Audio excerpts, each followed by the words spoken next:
Shalom from the holy city of Tzfat. Today, Lag BaOmer, the 33rd day of the count of the Omer, 2/3 of the way of our journey from Mount Sinai, out of Egypt to Mount Sinai, from the freedom from the constraints of the material world.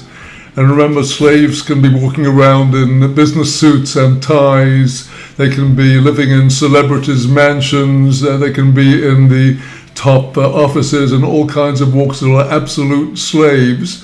And the Torah frees us. And in this journey from Egypt to Sinai, to the mountain where we receive the Torah, the mountain of humility, here we are 2/3 of the way through on the Yom Hilulah of Rabbi Shimon Bar Yochai. Here we can see Mount Moharan, where Rabbi Shimon is buried, from the gravesite of Rabbi Yitzchok Luria Ari, who is buried in the graveyard here in Tzfat, where I'm speaking to you from now. In the distance on the left-hand side, we can see the twin peaks of twin tops of Mount Moharan, reminiscent of the two arcs of the two tablets of stone which encompass all of the Torah. And we shall see great secrets about the ascent of a tzaddik like Rabbi Shimon to such great heights. Rabbi Shimon was, as we shall be seeing, the embodiment of the soul of Moses, and ascended to new heights in the revelation of the Torah. So we turn today to the teaching of Rabbi Nachman in the first part of Likutey Moharan,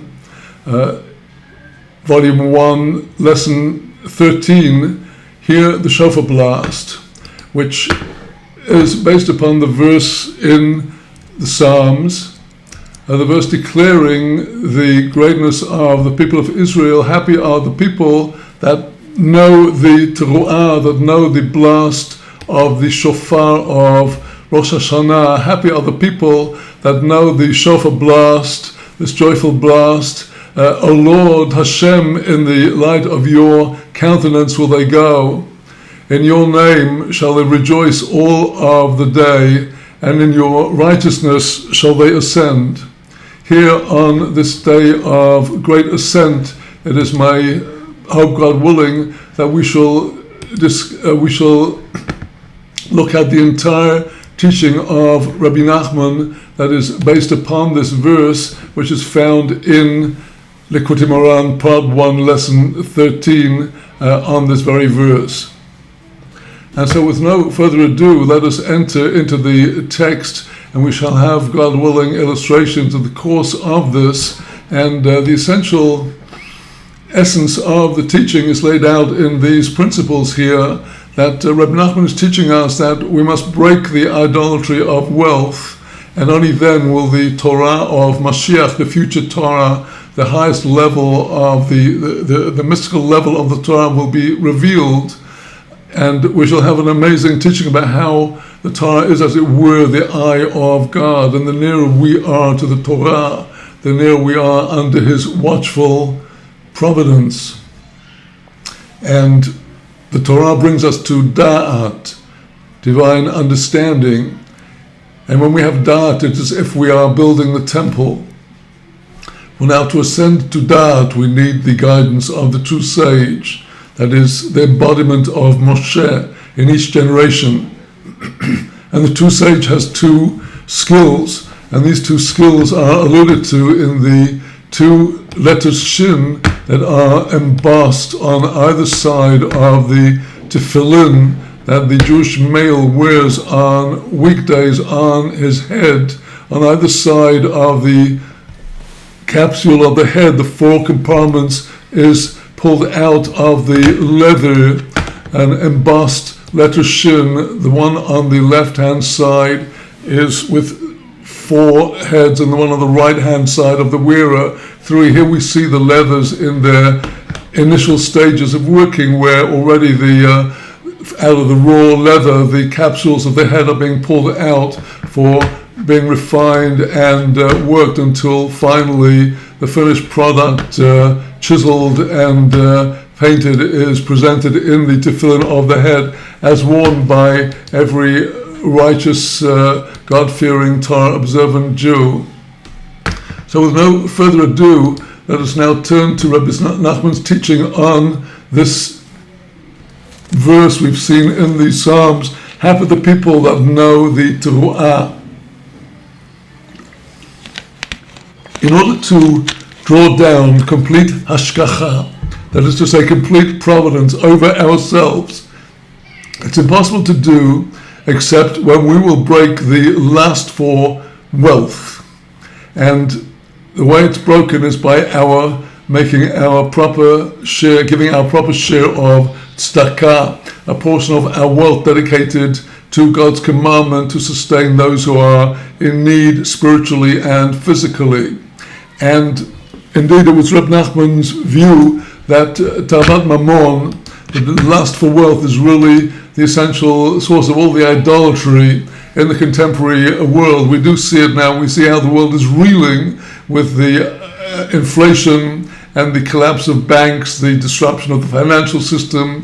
Governments are taking over the financial system through introducing kinds of currency, virtual or electronic currencies which have never been known before. And many people in such dire straits financially, economically, are indeed having no option but to throw away idols of wealth, dreams of wealth. And indeed the true wealth is to be found in the Torah, in the spirit, the great spiritual treasures of our people.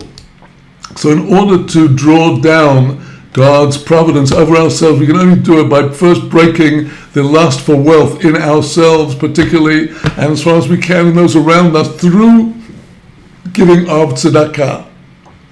Our Holy Zohar states there is a spirit, a ruach, that comes down to beat down and to cool down the burning heat of the heart. And when this spirit comes down, the heart receives the spirit with joy, the joy of the melody of the Levites. Well, now the spirit that is drawn down, this alludes to the tzedakah which we give with the spirit of generosity. And it's through the spirit of generosity that we cool down the lust and heat of the heart for wealth. And when this occurs, we fulfill the verse in Psalm 76 that Yivtzor Ruach Negidim, God actually breaks down the spirit of the arrogant spirit of the wealthy, because the charity, the spirit of charity, it's the spirit that breaks down the Negidim, the desire for prominence, for prestige, for flaunting wealth, the lust and desire for money and wealth. Now this song of the Levites, which we're waiting to hear in the temple, is already implicit in all business transactions when they are conducted with emunah. That is to say, the buyer and the seller, the giver and the taker, are both believing that this is a transaction where godly sparks are being transferred from one to the other. And when the businessman is happy, when a person, an individual, with the wealth that they have, they're not commanded to throw it all away, but they are happy in their share. And they're not rushing to get richer and richer.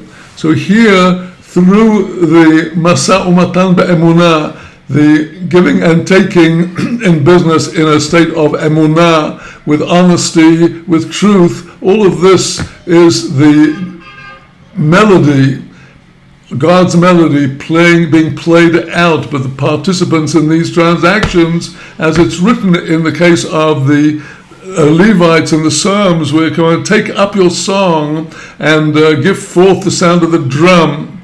And this joy that the Zohar speaks about, the joy of the melody of the Levites, of the Masa Umatan, the give and take, as in an orchestra where instruments give and take from one another, this joy that comes with this is the joy that accompanies us when we are happy with our share.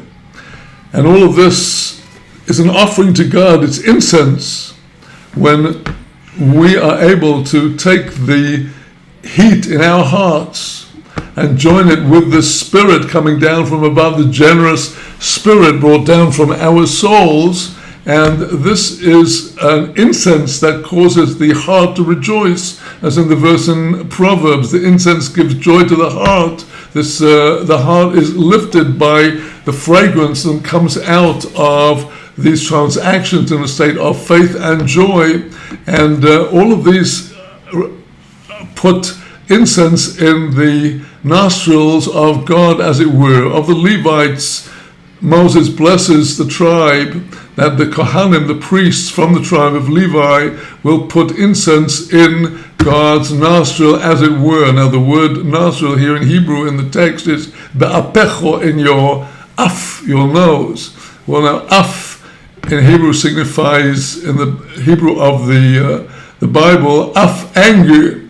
That is to say, through this ketorah, this incense that is brought up through our honest business dealings, through the spirit of generosity, through this, the af, the anger, the sweat with which Adam was cursed, that through the sweat of your brow, your impatient anger, through that you'll have to eat all your days, the curse that is transformed through the ketorah, the incense.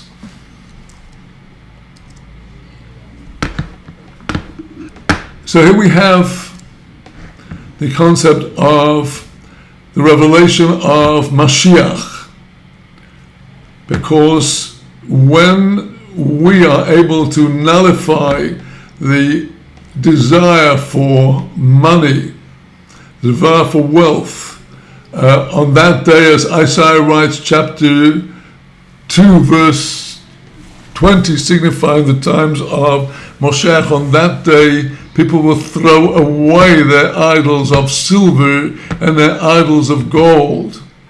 And that is why Moshiach, who comes in a time when people are already casting away all of this in favor of attachment to God, that is why Moshiach is referred to in Echo, Lamentations, as Ruach Apenu, the spirit of our af, the spirit of our nostrils, of our anger. He is drawing the spirit of patience to replace our anger. That is, Mashiach Hashem, God's anointed, will come to bring this with his higher level of Torah that has never yet been revealed, that he's bringing into the world as proclaimed in advance by Rabbi Nachman.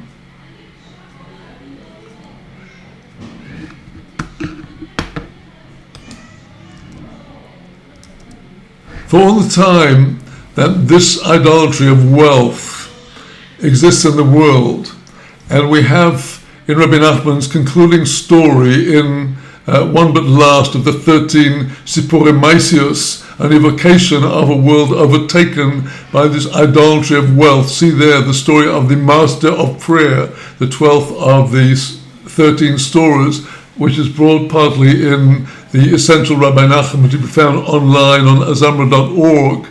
So all the time this idolatry is in the world, there is anger in the world. Don't we see it today? The divisions, the strife, the jealousies, the warfare over resources and over spheres of influence, all this anger. And the more that this idolatry, this anger of idolatry is negated through our drawing down the spirit of tzedakah, of generosity, of judging others favorably, so through this spirit of tzedakah, so the anger is nullified through the spirit of Mashiach, Ruach Apenu, the spirit of our nostrils, and is drawn, and Chesed, the expansive kindness of godly revelation, comes down into the world, as it states in Psalms, V'oiseh Chesed l'Mashiach, God works kindness to his Mashiach Chesed, the expansive kindness of bringing Torah into the world.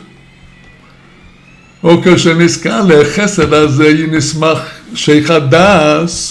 this kindness comes into the world, drawn by Mashiach, then da'at, this godly understanding and awareness, comes into the world, and that in itself is the building of the temple. We see in Psalms 5, through the abundance of your kindness shall I come into your house. That is to say, through the expansion of our understanding of the Torah on all of the levels of Pardes, Pshat, Remes, Drush, and Sod, the simple meaning, the elusive meaning, the allegorical meaning, and the secret esoteric meaning. Through this, we are able to draw down godly awareness, and all of this is chesed. This is a house, the inner house of our inner souls and minds, receiving godly influence. And thus the Holy Zohar writes,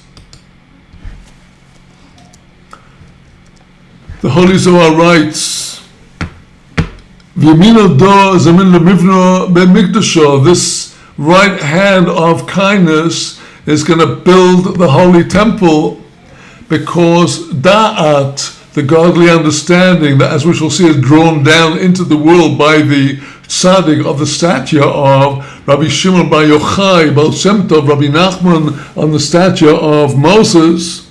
This da'at, this is the temple, as this knowledge and understanding spread through the world from us to others. This is the temple, as our sages said, one who has da'at, de'or, godly understanding. The two terms are both interconnected, da'at and de'or. One who has this faculty of divine spiritual understanding. It's as if the temple is built in their time. And here we have the concept of the revelation of the Torah of time to come, the future level, the level that has been unfolding since Rabbi Nachman until today, and will continue to unfold as the understanding of the esoteric Torah will spread. As the Zohar states, in time to come, the Torah of the concealed Ancient One, a level beyond those partsufim, those faces of Torah that we see in our time, the deep, deep, deep Torah of Atikos Timo, the closed up, Atik, ancient one, most exalted, that will come to be revealed in time to come, because the essential Kabbalat Torah, the essential receiving of the Torah, comes about through our faculties of mind and soul, encompassed in the term sechel. The term sechel, which in contemporary parlance in Hebrew would be termed intelligence, a term in Kabbalistic and Hasidic texts refers to the divine faculties in us of chokhmah, bina, and da'at, wisdom, understanding, and knowledge. And this sechel in us, this actually is Moshe, Moshiach, which are one and the same time, and Moshe, Mashiach, deep, deep, deep within every one of us. And it's Moshe who fulfills the verse in Proverbs chapter 21, verse 22, Ir Giborim Olo Chochom. To the city of the mighty ascended the Hacham, the wise sage. Now Rabbi Nachman is going to begin to speak about how it is that the Chacham draws down Torah into the world to all of the souls that are nurtured through his teachings. And here we're going to see how, again, we go back to the outline of this teaching. We've seen how Rabbi Nachman is saying that giving of tzedakah breaks the idolatry of wealth within ourselves and little by little in the wider world. And when this idolatry is broken, then the Torah of Mashiach can be revealed, the Torah being God's eye, as we shall see. And when we're close to the Torah, we're under God's watchful providence. And as we just saw in the text, attaining da'at, which is the Torah, divine understanding, is building the temple. And the true sage has these skills of both elevating the souls, bringing the souls upwards, and bringing the Torah downwards. So we just started the section speaking about the coming of the future Torah into the world, And now, that sage who has the aspect of Moshiach in any given generation, the leading sage, Chacham Emet, the true sage of that generation, can receive the Torah, and he can draw down the illumination of the Torah in order to teach other people. Because the revelation of the Torah comes about through the yichud of the Holy One, blessed be He, and His indwelling presence. That is to say, there is a zivug, that is to say that the source of the Torah is God in Himself, unknowable, and yet God reveals the Torah into the world through the thunder and lightning of an event like Sinai, the Torah coming in through the mouth of the prophet Moses or the later prophets and teachers, and they're speaking it to the people, and the people seeing the truth in it and hearing the word of God. So the one who has the power to bring the Torah down in this way has this aspect of Moshe Mashiach. He is able to receive the Torah and bring the Torah and teach it to other people, because the revelation comes from this interaction between the source of all creation and the forces of creation, the mind and soul of the prophet, the Shekhinah, the indwelling presence, the words of the Torah revealed from the Holy One into the world in His presence. Like the verse in Proverbs states, "Hear, my son, the reproof of your father, and do not despise the Torah of your mother." These two terms in the verse, "hear the reproof of your father," refer to Kutche Baruch Hu, our Father in heaven, Kutche Baruch Hu, the Father, and Imecho, do not despise the Torah of your mother. That is Knesset Yisrael, the indwelling presence through which all of the souls of Israel receive the Torah. And now, how are these two levels joined together? How can God above be joined with the souls of Israel below? The unification is accomplished through the elevation of the souls of Israel in the aspect of the female waters, that is to say, all of the prayers and fulfillment of the commandments, the good deeds, the good qualities of Israel below are all offered as an offering. The feminine or female waters that are sent from us in this world upwards to the heaven to find favor in the male aspect, Kutche Baruch Hu, who will send his influence of the male waters down in response to our arousal of the female waters from above. So the sage in question has the power to take the souls of Israel and to elevate them stage by stage until, through the good intentions of the souls, through their work to perfect ourselves in response to the teachings of the sage, we are offering the female waters up to heaven, and thus this is alluded to in Proverbs, the Lokeach Nefoshes Chochom, one who takes the souls is a sage. A real wise tzaddik is able to take the souls and elevate us. And it's through this elevating of the souls and God's response that is born the Torah. And when the sage comes up with the souls, in this concept expressed in the verse in the Proverbs, to the city of the mighty, the angels and God Himself, came up the wise sage. Through this, in the continuation of the verse, it says He brought down Oz, He brought down strength from this fortress. That is to say, the strength is the Oz, that is the Torah. The Torah is called Oz, strength and might. It gives us our spiritual strength, as in the verse in the Psalms, Hashem Oz la'amo yiten, Hashem varech et amo b'shalom. God gives Oz, the Torah, to His people. Well, now we're going to enter into some very remarkable sections in this teaching now, and some of them will be rather intricate.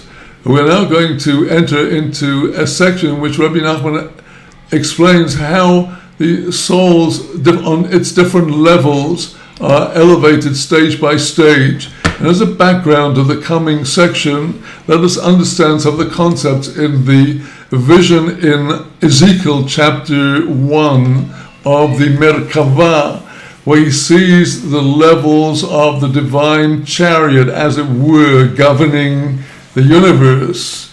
The divine chariot, which has one sitting on the seat, on the throne, that is called in the vision, at the end of the vision, Adam, signifying Da'at. Now the seat of the chariot, that is the Kisei, the throne of glory, which is drawn or supported by the Chayot, the four Chayot on the right hand side, the lion, the left hand side, the ox, the center column, the eagle, and receiving from the above three levels, Adam. And beneath the Chayot are what are called the wheels of the chariot, as it were, the great cycles of creation and its government. And so this is the conceptual background of the section of the Maimer, Reb Nachman's teaching, that we are now going to be hearing. The nefesh, the soul of each and every one of us, that is our basic desire as people.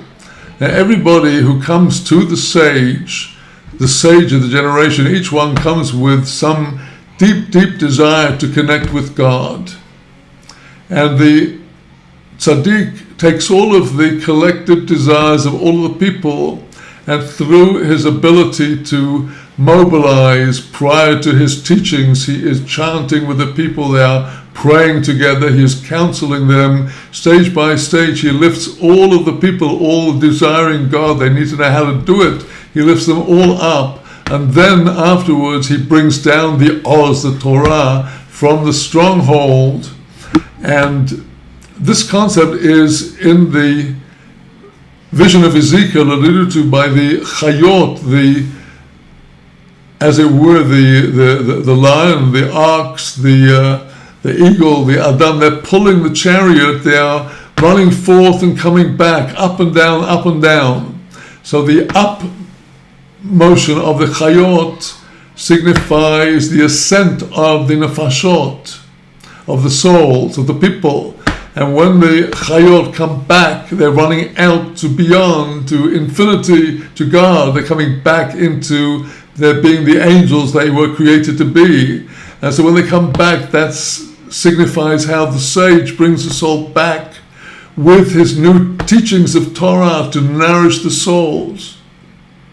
And this is signified in a section in the Holy Zohar, Rotzoi. The concept there in the vision of Ezekiel, signified by the running forth, signifies the angel called Nuriel. Nuriel, the angel of light and fire. And this alludes to the angel signified by the letters Mem Tet Tet, who is called the Sar Apanim, the ministering angel of the inner face.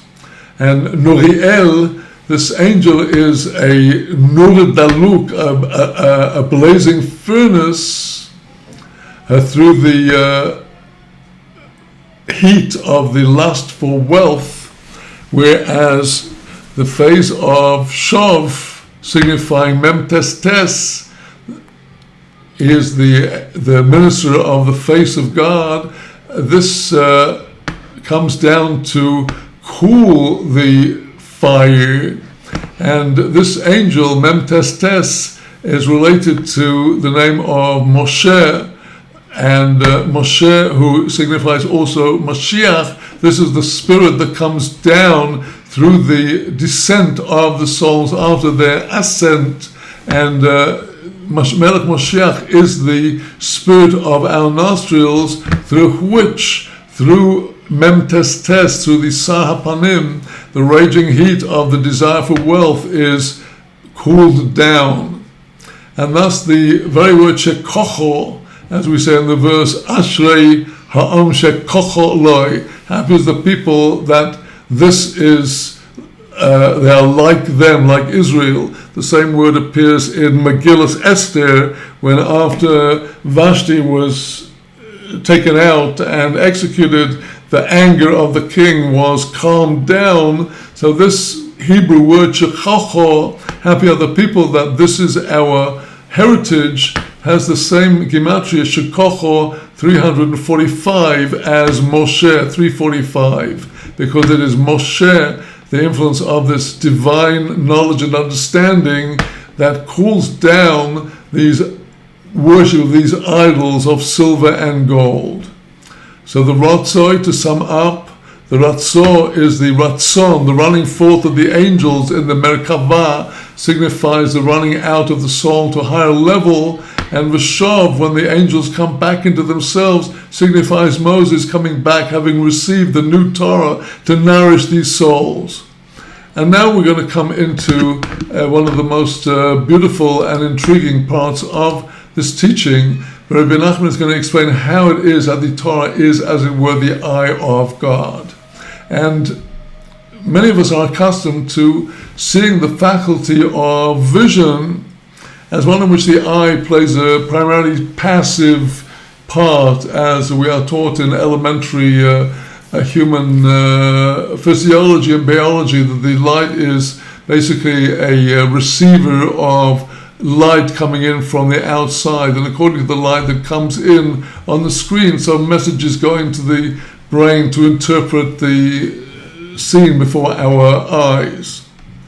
However, this neglects the proactive aspect of vision, in which we actually throw out a glance and we intentionally survey what is going on all around us in order to build an overall picture. And all creatures do this with looking around all the time to build a composite picture of what is going on. And here, this is the proactive side of our vision, where there's an intentionality in throwing out the look and the glance. And this is essential in order to understand what Rabbi Nachman is now teaching us here about how the Torah is the eye of God. He's going to teach us how we know that the universe was created through the Torah, and that God runs the universe through the Torah. All of the laws of the Torah actually govern, whether we know it or not, the way that our affairs are governed on both a revealed and on a concealed level. And thus the Torah, which is made up of chapters and verses and words and letters, is actually seen as God's power of vision, bringing all the details into creation into being under his watchful eye of the Torah. And the closer we are to the Torah, through our study and understanding of the Torah, and through our performance of the commandments of the Torah, then that way, the more we are under God's providence. And this is the point that Rabbeinu Nachman now explains in the coming section. So through drawing down the Torah, we are drawing down God's providence, because the Torah is made up of Tanta, Ta'amim, the notes of the cantillation, Nekudot, the vowels, Tagin, the crowns on the Hebrew letters as written in the Torah scroll, and the Otiyot, the letters themselves, Tanta, 4 levels of Torah, 2 written in the scroll and 2 coming down by tradition, the punctuation, the vowels, and the notes of the cantillation. And these 4 are called the 3 colors of the eye, and the pupil of the eye, the black pupil signifying the Otiyot, the black letters on the scroll of the Torah, and the Tagin, the crowns on the letters, and the vowels and the cantillation being the 3 different colors of this eye of God's providence. And that's why the Torah begins with the opening word of the Hebrew text, Bereshis, where this word is revealed by the Tikkun Zohar includes the word Rashi, the heads, Reish Aleph Shin Yud in the middle, and Tam and Bas there also the letters Bet Taf, the daughter. So the three heads signify the three heads of the houses of the tribes of Israel, and the Avot signify these fathers of the house. These are signify the three colors of the eye on the level of Sod, and the Bat signifies the pupil of the eye, Malchut, and in this way the four levels of the Torah signify the eye, as it were, of God, governing and surveying the creation. So now, when the wise sage brings this Torah attained through the upward ascent of the souls, he is bringing the visual power of God's providence down upon us by bringing us under the gaze of the Torah, by bringing new Torah to us, and we're now close to these new teachings, each one of us according to their individual closeness to the Torah, to the faith of the Torah, the belief system of the Torah, all the levels, all of the different stories, the narratives, the halachot, so upon that person will be God's providence. And now Reb Nachman explains this according to the concept of vision of the Chassidut and Kabbalah. The essential power of seeing anything comes because the power of vision is sent forth to strike the object that is seen. And then this power of vision comes back, the power of vision comes back through having hit that object, comes back to the eye. So we would say there's this proactive beam of light, as it were, coming forth from the eye that finds the object it wants to see. And now, as we put it in contemporary terms, the light from that object is coming back through this power of vision sent forth from the eye, coming back in order that the object seen should now be pictured in the eyes. And then the eyes are able to see, and the inner eye of the brain to see the object that is being viewed, because it's this power of vision that goes out and brings back the object into the eyes. But if the object that is being looked at is far away, then what happens is that the glance that is sent out, the look that is sent forth from the eye to the object the person wants to see, gets scattered because of the intervening atmosphere, the mist, the fog, the smoke, and the whole visual picture gets spoiled. And then it doesn't even reach the object the person wants to see, and as a result, the power of vision does not bring back that object to the eyes, and then the eyes don't see that object. Because being able to see anything comes essentially through the striking of the vision of the eye on the object seen. And this Reb Nachman learns out from the verse in Psalms chapter 80, verse 15, where we pray to God, Shuv no, come back please. As the Rebbe just brought the concept of the angels returning with new Torah, come back, look down from the heavens and see us. We are praying that he should come back with this look down, that he looks from the heavens upon us. Let this come back upon us, God's vision upon us through striking us, that we should be near enough to God, that the faculty of vision will strike us, and then that way what God, the faculty of vision will return, as it were, into God's divine eye. And then, if you'll do that, you will see us, see and watch over us and protect us through the return of the outward glance, the outward look back to you. So here we have this concept of the chayot, the divine forces, these in the vision perceived with the form of the animals, the face of the lion, the ox, the eagle, and the Adam. They have these two motions of running out, coming back. The chayot, these are the Torah. These are chayot, they're alive, they are life.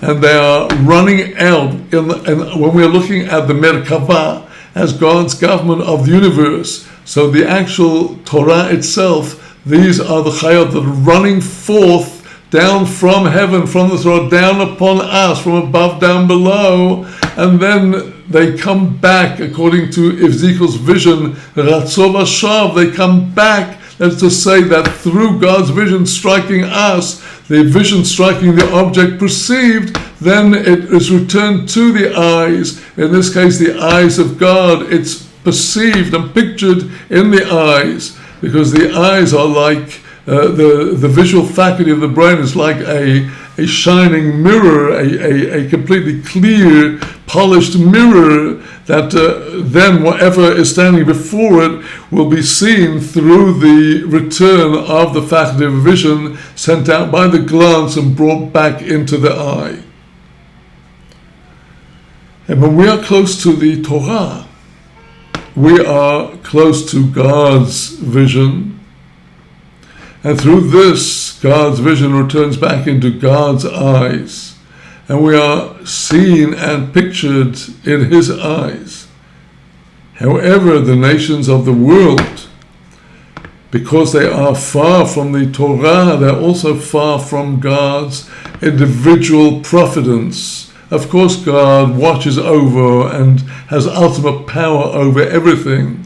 But apparently he leaves them to their nature, as we see today, warring, trying to acquire more resources, more influence, and so on.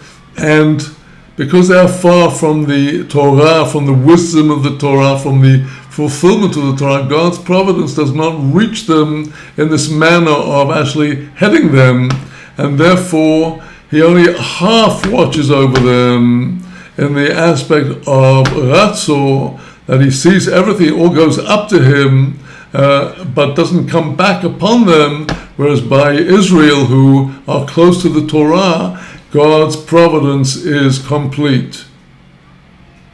And now we are going into the section where Reb Nachman will return to spell out in detail how the effects of the sage bringing down Torah brings light both to the soul of the individual and to the Merkava, the overall government of the universe through God's Merkava. There are two aspects. There is the macrocosmic aspect of the Merkava, and there is the microcosmic aspect of the Merkava.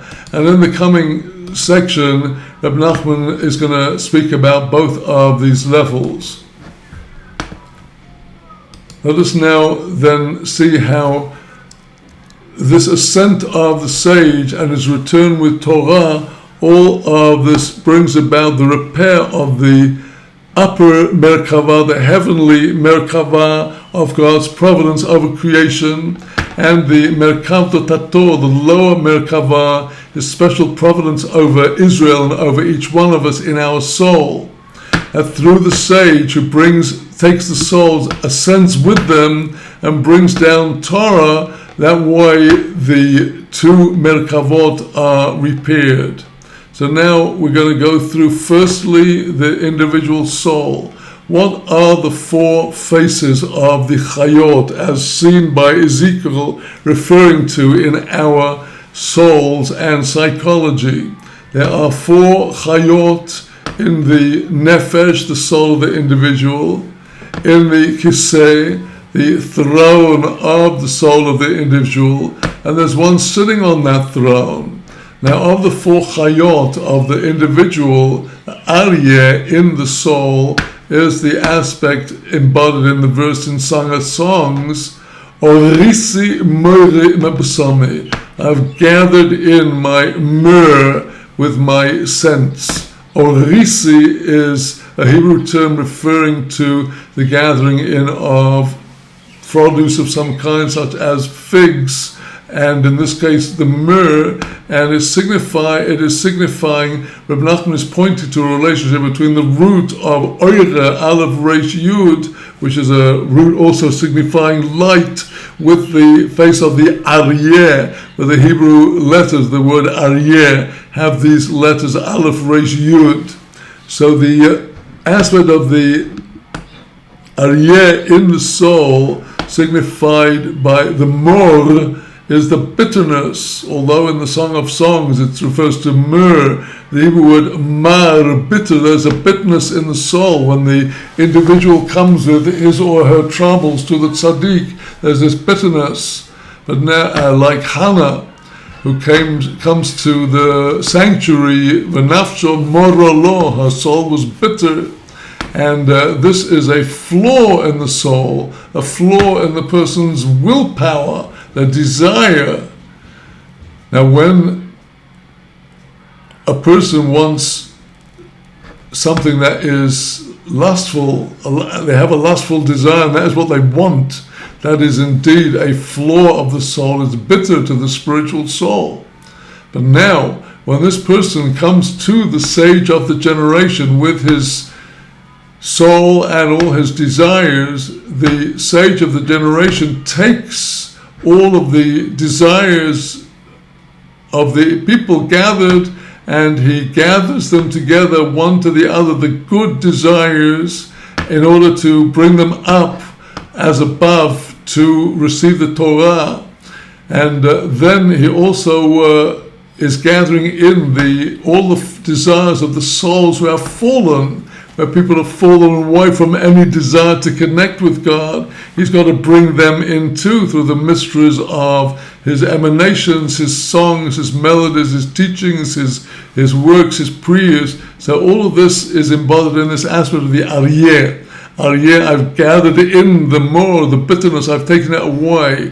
Aryeh signifying gathering in. He gathers in and takes away the bitterness of the soul, the flaw of the soul. How does he do it? Ima besami, with my fragrant odor. He finds the good part of the soul, as Rabbeinu Nachman speaks in Torah, part 1, 282, Azamra l'chai ba'odi, and also in the Torah Ches, Torah 8, in the second part of Likutey Moharan, where he speaks about the fragrance of the soul through the tzaddik revealing the true fragrance of the spiritual soul. He is able to dispel the bitterness. That's the Aryeh. I've taken away the bitterness. B'china shor, the ox, the Hebrew word ox, is shor, which also has is the root of the Hebrew word referring to vision, as we shall presently see. I'll quote from Book of Numbers. The shor, the ox in the soul, this is the light, the polished light that is added to the soul. Added light, namely added vision, understanding, added because of this gathering of all of these souls together by the sage. And the sage is gathering together all of the scattered sparks of the soul that need to be put together, connect the dots. And then the soul of each individual is shining more than ever, because when the desire of the soul for God is not shining in the person, the soul is a hungry soul. Because the very essence of hunger is if you don't have the light. Our sages said that it teaches in Deuteronomy, Moses says to his generation, God tormented you and he made you hungry, and he fed you with the manna. After eating today's meal, you had no idea where tomorrow's manna is going to come from. He fed us day by day without letting us see what's coming tomorrow. And this is a torment if you don't have any store for the future. Our sages learned from this verse in Deuteronomy, Mikan, from here, that a blind person never really feels satisfied because he can't see what's before him. Satisfaction comes from the light that a person sees with their eyes, and if one doesn't see, then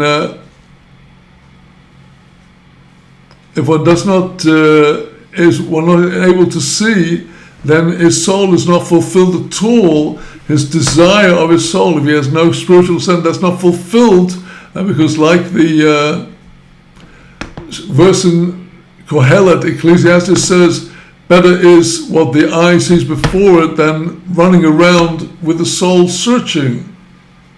So now, when the individual, through their spiritual self-enhancement, polishes their soul with the tzachachot, as they're called by the prophet, certain very high level of divine emanations that shine to the people who purify themselves, then God fulfills the hungry soul with good.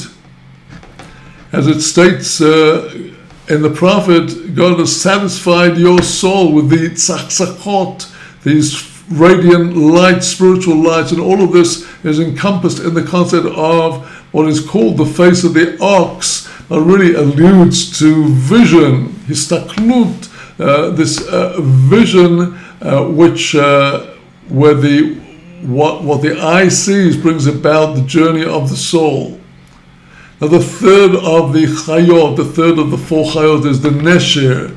Now the nesher, the eagle, in the nefesh of the individual, the eagle signifies the renewal of the soul through its ascent through the teachings of the tzaddik. The ascent of the souls with the tzaddik is called ibur. The souls ascend with the tzaddik in an aspect of pregnancy. The souls are the embryo within the womb. It's as yet not revealed, but it will be born. And this is the aspect of the eagle that renews its youth like the eagle. The souls, through the ascent of the tzaddik, with them to receive the Torah, through the new Torah they will be renewed. That's the eagle. And now the fourth of the chayot, Adam, the top three, Arya, the right-hand column, Shor, the left-hand column, the Nesher, the eagle, or sometimes under the vulture, is the center column, and underneath the Malchut, receiving of the upper three, Adam. This is the aspect of Vayihi ha'odam lenefesh chayo. It says in Genesis that the concept of man is that who is created as a nefesh chayo, literally a living soul. And a living soul, the Holy Zohar says a very interesting section here. Man, Adam, generally people, there are fortunate people and unfortunate people. There are poor people and rich people.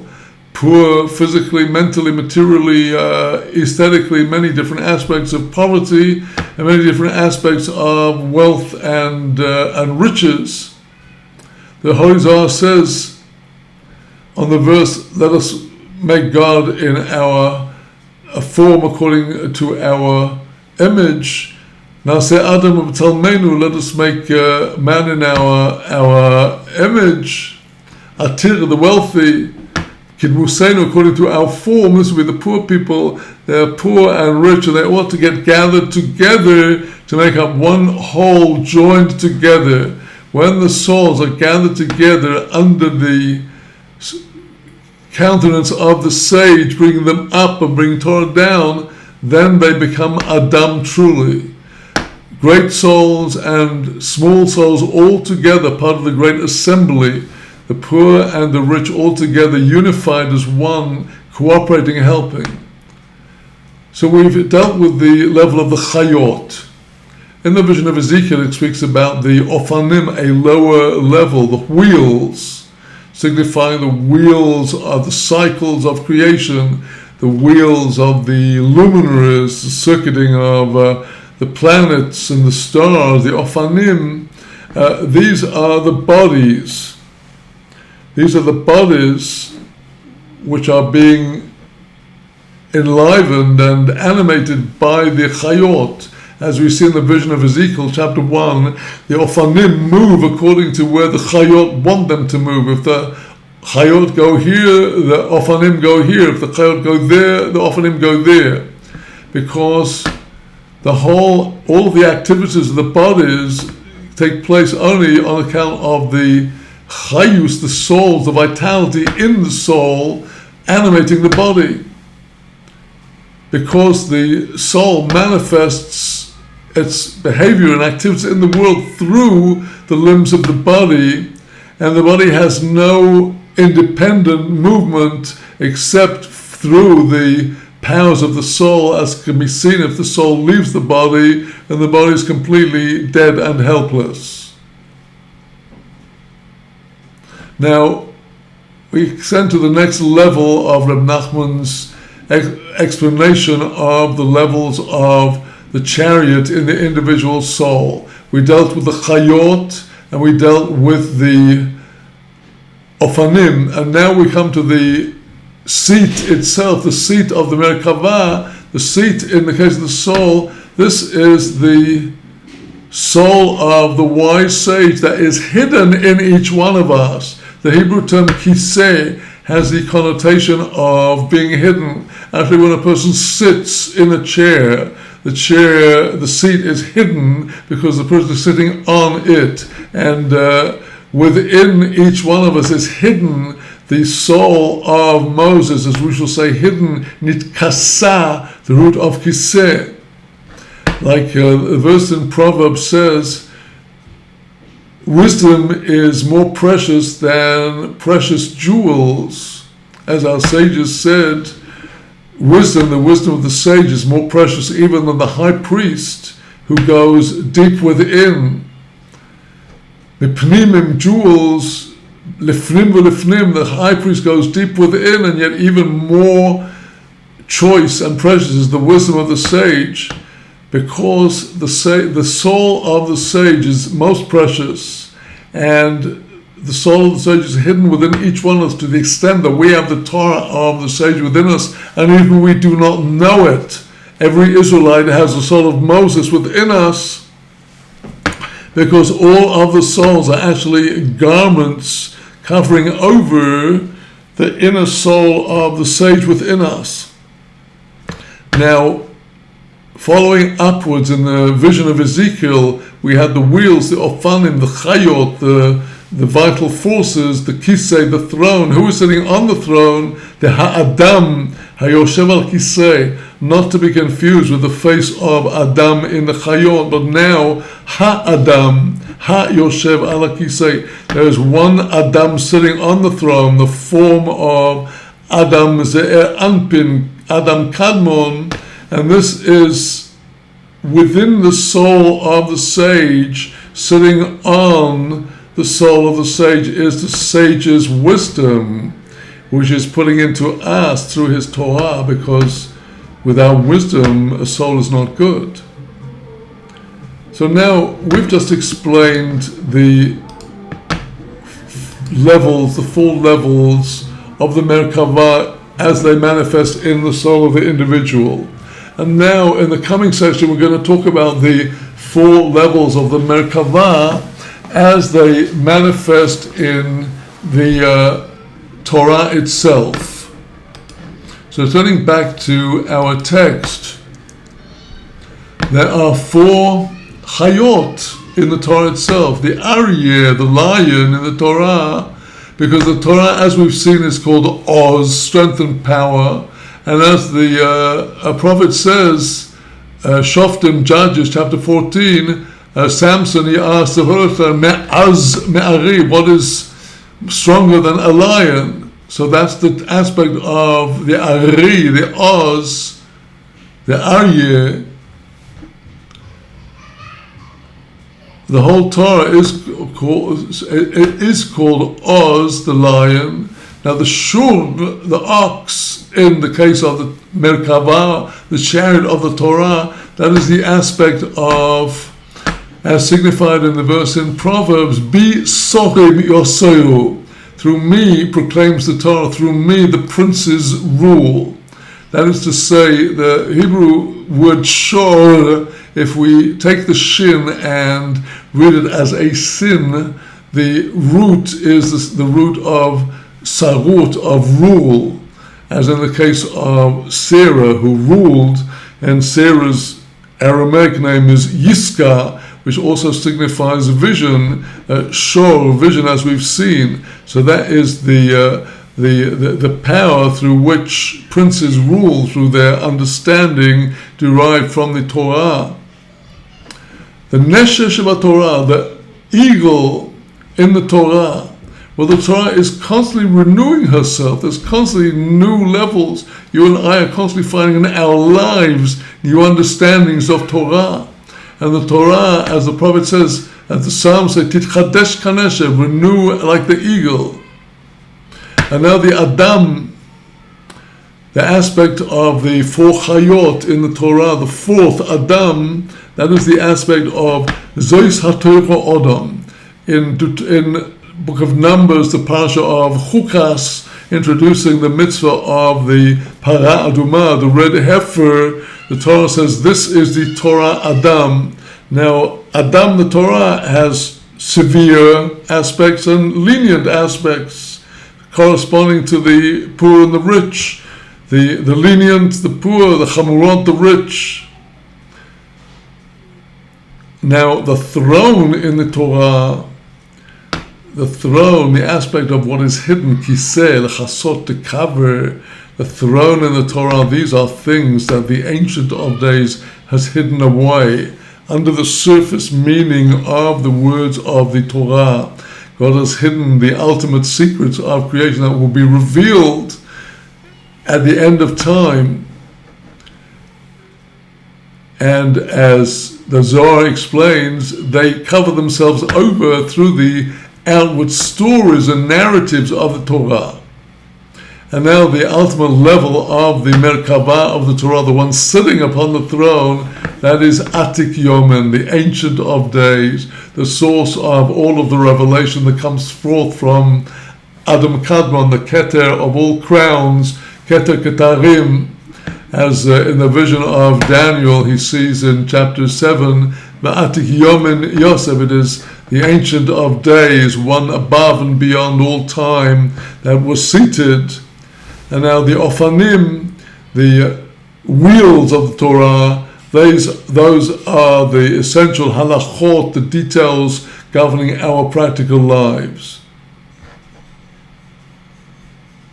So now, as we conclude part one of this teaching, before we shall be taking a break, this Lag BaOmer of 2023, the 9th of May, the 18th of Iyar, the year 5783, Reb Nachman sums up these first parts of the Torah as follows, explaining the narrative in the Talmud in Tractate Tanis about Rabbi Yonah, one of the ancient pious sages.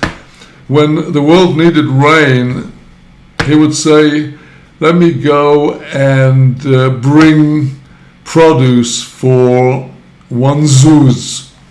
Was the ancient basic coin. He'd tell people he was going to buy produce. That was a cover. And then he'd go and stand in a very deep place, hidden, private, modest place. He would cover himself in sackcloth and pray, and that's how the rain would come. So now Reb Nachman explains this Gemara. When the world would need rain, that is to say, the world needed Torah. Torah is the waters that nourish all of creation.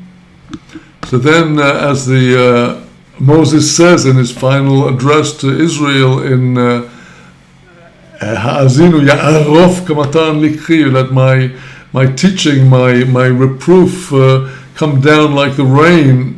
So Rabbi Yonah would say, let me go and bring produce for a zuz.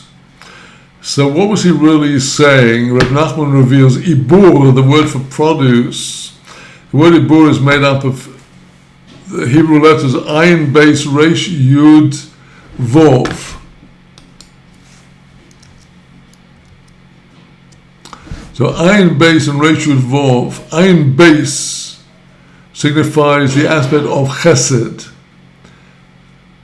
Chesed, shikuch, brings about the dampening of the desire, the craving, the lust for wealth.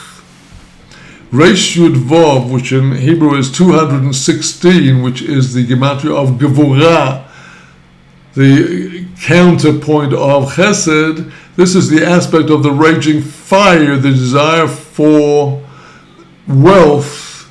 And Rabbi Yonah, by paying out this zuz, he took the zuz, the coin signifies the desire for wealth. His purpose was in dampening down the desire for wealth. Look, guys, if you want a solution to this famine, first thing to do is to accept what we have, stop desiring more than what we have. So now,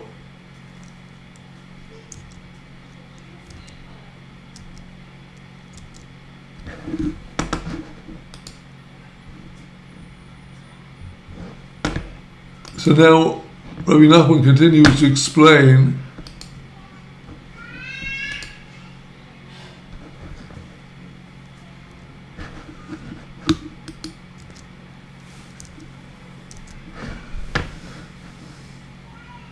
through his being able to calm down the lust for wealth, he attained this very deep place. As the narrative says, he was standing in this very deep place, this cleft.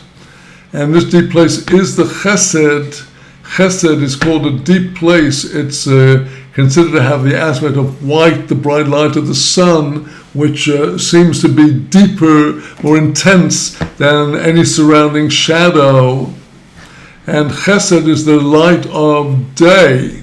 As it's written in Psalms 42, by day shall God command his kindness, chesed, and it's through that chesed of Rabbi Yonah, through that da'at, the revelation of knowledge he attained the building of the house, the building of the temple, namely sechel, the divine wisdom and understanding, and that was this modest hidden place where he stood. Asut Tzniyo relates to the temple. The temple, which is the inner divine awareness within each one of us, as it's written, wisdom dwells with those who are modest and humble. And Rabbi Yonah would cover himself with sackcloth.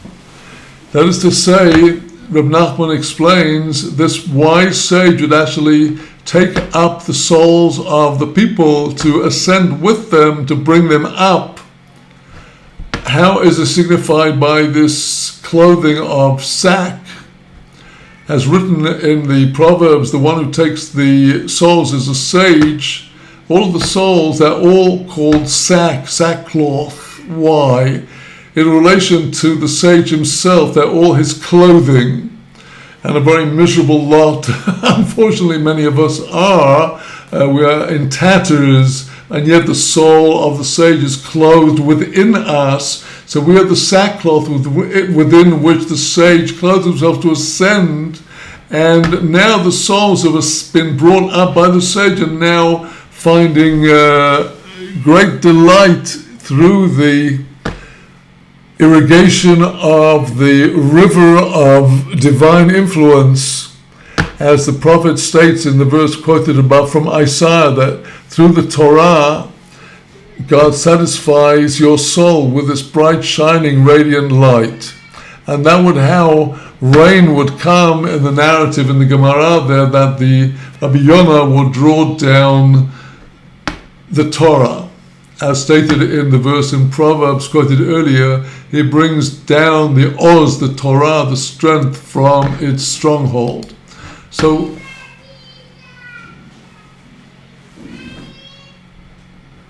with that, we are close to the end of the first part, the first section, where Rabbi Nachman quite understandably wraps it all up by saying how much we actually need to find this sage in our time who will elevate our souls and bring us down the Torah. And so Rabbi Nachman continues, you need to really beg again and again to search and find such a sage, and to entreat and request from God Almighty that one should be worthy to find such a sage who will gather the souls together. Like the verse says, the sage gathers the souls. He will ascend with them to the Mount of Torah. and he will bring down with them new levels of Torah. For likewise, the very sage himself is not able to do this with one kind of sechel, with one kind of intelligence. There are two kinds of sechel. The one where he gathers together the souls, he makes his community. That's one form of wisdom he required, one skill. Now, ascending with them and bringing down the Torah after they've been gathered together, that's another wisdom.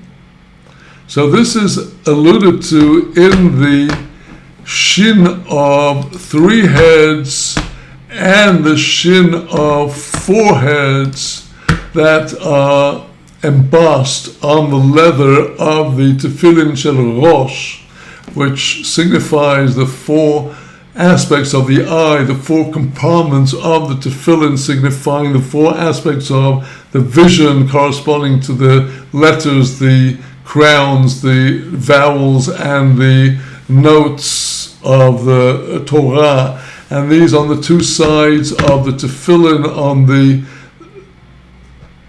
left side of the tefillin, the shin of the 4 heads, the right hand of the box of the outer compartment of the tefillin, the head, the shin of 3 heads, and these 2 sechels, which are really bound together, where here you see how the shin of 4 heads is actually enclothing and surrounding the shin of 3 heads.